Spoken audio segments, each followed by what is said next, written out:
मित्रों, आप सबका स्वागत है। हिमाचल प्रदेश में जिस प्रकार की राजनीतिक परिस्थितियों का ये दौर चल रहा है, उस संदर्भ में बहुत हैरानी का विषय ये है, जो कांग्रेस पार्टी और कांग्रेस की सरकार में जो हास्यास्पद स्थिति बनी हुई है। एक दिन पहले कांग्रेस पार्टी की प्रदेश अध्यक्षा प्रेस कॉन्फ्रेंस करती हैं और कहती हैं कि ये हालात चुनाव लड़ने लायक नहीं है। केवल सांसद निधि से ही चुनाव नहीं लड़ा जा सकता है, न जीता जा सकता है। काम नहीं हुए हैं, लोग नाराज हैं, पार्टी के कार्यकर्ता नाराज हैं, पार्टी के नेता नाराज हैं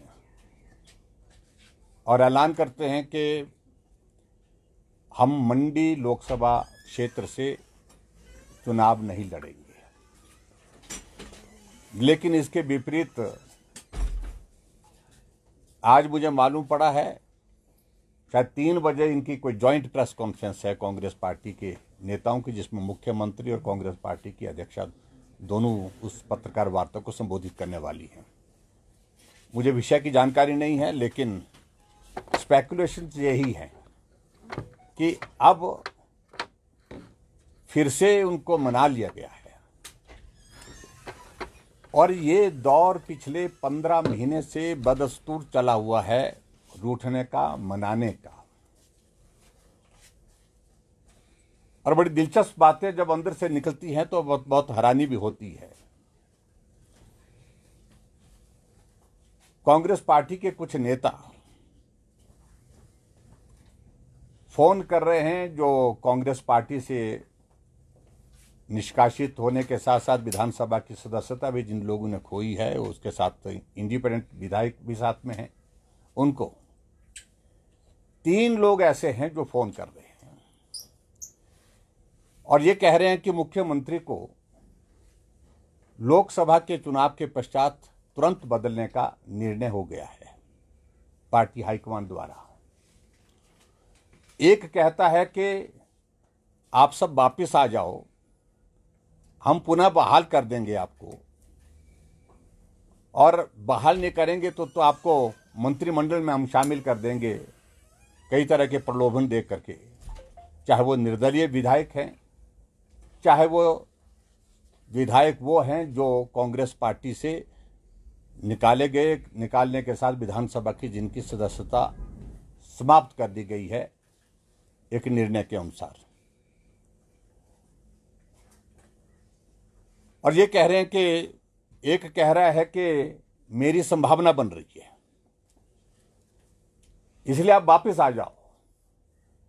और थोड़े वक्त के बाद दूसरे का फोन आता है और वो भी यही कहते हैं कि सुक्खू को हटाने का निर्णय हो गया है चुनाव के बाद, और ऐसी परिस्थिति में आप इधर उधर मत जाइए, आप वापस आ जाइए।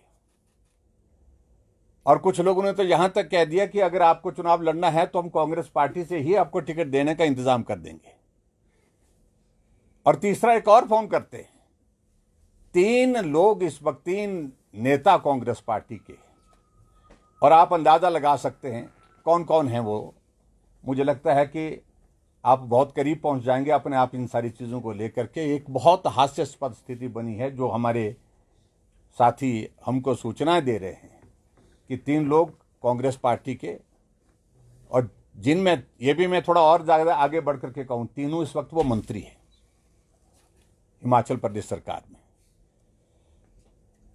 और दूसरी बात, सब लोग इस तरह की परिस्थिति में से इस दौर को, जो लोकसभा का चुनाव का, इसको निकालना चाह रहे हैं और उसके पश्चात अपनी अपनी लड़ाई लड़ने के लिए योजनाएं बना रहे हैं। वो उनका अंदर का विषय है, उसमें मैं जाना नहीं चाहता हूं। बहरहाल मैं एक बात जरूर कहना चाहता हूं कि कांग्रेस पार्टी की अध्यक्षा, जो सांसद है मंडी से, ऐलान कर चुकी है कि चुनाव नहीं लड़ेंगी। लेकिन आज मुझे मालूम पड़ा है कि उनको मना करके ये कहा जाएगा कि अब उनने हमारी बात को मान लिया है और चुनाव लड़ने का मन बना लिया है। और वो भी एक बहुत बड़ा, मतलब कांग्रेस पार्टी के अंदर ही बार्गेनिंग का क्या सिस्टम चल रहा है, इस बात को लेकर के मैं आपके सामने इस बात को रख रहा हूं।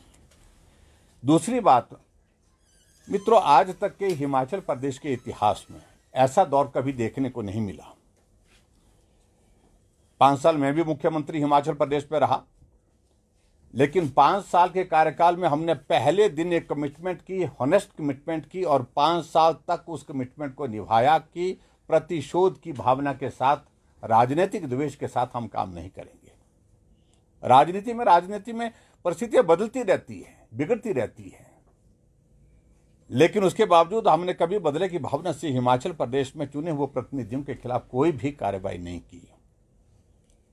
यहां प्रतिशोध की भावना यहां तक पहुंच गई, कईयों के घर को उखाड़ने के लिए, तोड़ने के लिए नोटिस जारी हो चुका है। ये नोटिस जो शिमला नगर निगम की ओर से दिया गया है इंद्रदत्त लखनपाल जी को, उनको कहा कल तक, यानी कि हिमाचल में भी वो परिस्थिति जैसे कि इन लोगों ने ऐसा कोई क्राइम किया है, ऐसा कोई गलत काम किया है, उनके घर को तोड़ने के लिए नोटिस जारी हो चुका है। एक विधायक लाहौल स्पीति के हमारे, उनके घर के लिए जो रास्ता कई वर्षों से चलता है, जिसमें आते हैं जाते हैं, उस रास्ते को बंद कर दिया गया है। उनके ऊपर भी एफआईआर दर्ज कर दी गई। और उसी प्रकार से हमारे एक इंडिपेंडेंट विधायक केएल ठाकुर, उनके परिवार के खिलाफ भी मामला दर्ज कर दिया गया। आखिरकार मुझे मालूम नहीं पड़ रहा है कि इससे हासिल क्या होगा,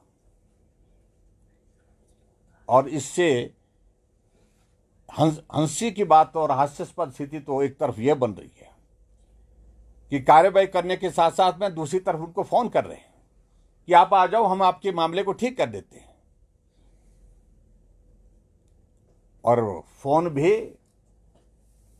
कुछ जगह मुख्यमंत्री स्वयं कर रहे हैं, कुछ जगह मुख्यमंत्री के करीब ये लोग कर रहे हैं। इस प्रकार की हास्यास्पद स्थिति हिमाचल प्रदेश में बनी है। मैं समझता हूं ये बहुत दुर्भाग्यपूर्ण है। मैं कह रहा हूं कि हमने वादा किया था कि हिमाचल प्रदेश में इस प्रतिशोध की राजनीति और दुर्भावना की राजनीति नहीं करेंगे। हमने 5 साल नहीं की।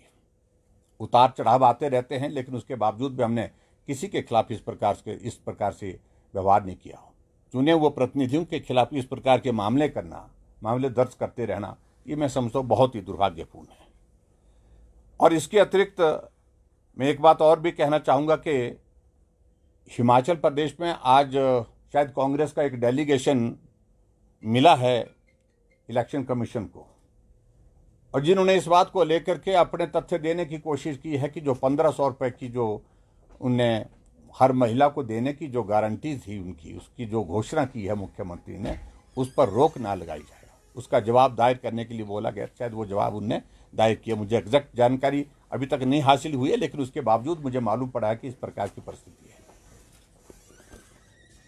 देखिए, सीधी सी बात है, जब मॉडल कोड ऑफ कंडक्ट लागू हो चुका है, इस प्रकार के प्रलोभन दे करके लोगों को गाड़ियों में डाल करके, महिलाओं को विशेष तौर से इस तरह से उनको फॉर्म भर करके उनको प्रभावित करना, ये आचार संहिता के दायरे में आता है। और ये उल्लंघन उन्होंने पहले भी किया है।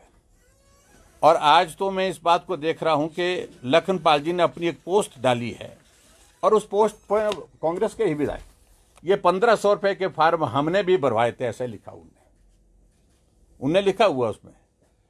लेकिन वो महिलाएं जो है मेरे क्षेत्र में इस बात के लिए पूछती हैं कि वो पैसे मिलेंगे कब। ये पैसे, ये फॉर्म कब भरे थे? ये विधानसभा के चुनाव से पहले भरे थे। इस तरह की हास्यास्पद स्थिति हिमाचल प्रदेश में जो बनी है, ये बहुत ही दुर्भाग्यपूर्ण है। और मैं तो यही कहूंगा कि अब लोकसभा का चुनाव है, उस लोकसभा के चुनाव की दृष्टि से हमको चुनाव में जाना है। लेकिन जो कांग्रेस पार्टी की जो हालात बने हैं, जो परिस्थितियां बनी हैं, उन परिस्थितियों से हिमाचल प्रदेश अब अच्छी तरह से वाकिफ हो गया है।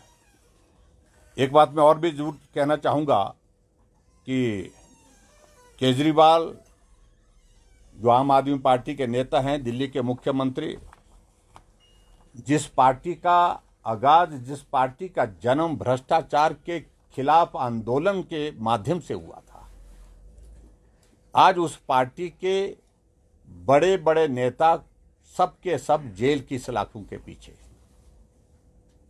कल केजरीवाल जी को घर से गिरफ्तार किया गया। 9 बार समन देने, ईडी का 9 बार समन जाने के बावजूद भी उन्होंने पेशी में जाना, ईडी के सामने जाना उचित नहीं समझा। यह 10वां समन था। और अब जब हाई कोर्ट ने कहा कि अब जांच जो है आगे बढ़ाई जा सकती है, और उस दृष्टि से हाई कोर्ट के आदेश के मुताबिक कल उनकी गिरफ्तारी हुई है। एक बहुत बड़ा जो इंडिया अलायंस का एक बहुत बड़ा एक चेहरा जो केजरीवाल, जिसको अपने आप को ईमानदारी का प्रतीक पूरे देश भर में, दुनिया भर में कोई एक ईमानदार आदमी है, जो उनका नाम केजरीवाल, ऐसा कहा करते थे वो लोग। उस दृष्टि से मैं यही कहूंगा कि अब सारे विषय को लेकर के उसका पटाक्षेप हो गया है, और भ्रष्टाचार जो सैकड़ों करोड़ रुपए का वहां पर दर्ज हुआ है, शराब घोटाला जिसको कहा गया है का मामला जो है, उस मामले के चलते अब उनकी गिरफ्तारी हुई है। आगे जो है उसमें कानूनी कार्रवाई जो होगी उस कार्रवाई का इंतजार है।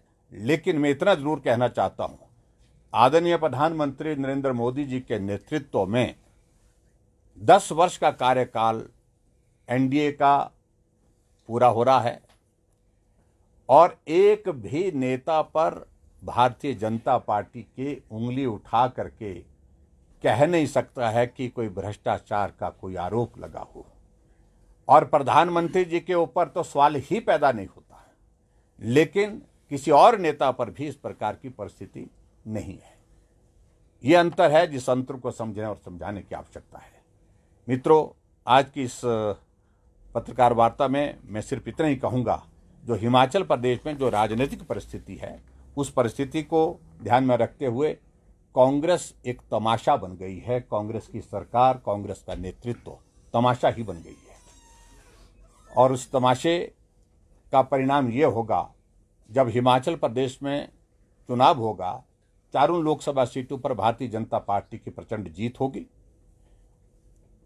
और उसके साथ साथ में जो विधानसभा की सीटें जो खाली हुई हैं, उन सीटों पर भी जब चुनाव होगा तो निश्चित रूप से जीत भारतीय जनता पार्टी की होगी, और हिमाचल प्रदेश में और दिल्ली में एक साथ भारतीय जनता पार्टी की सरकारें बनेगी।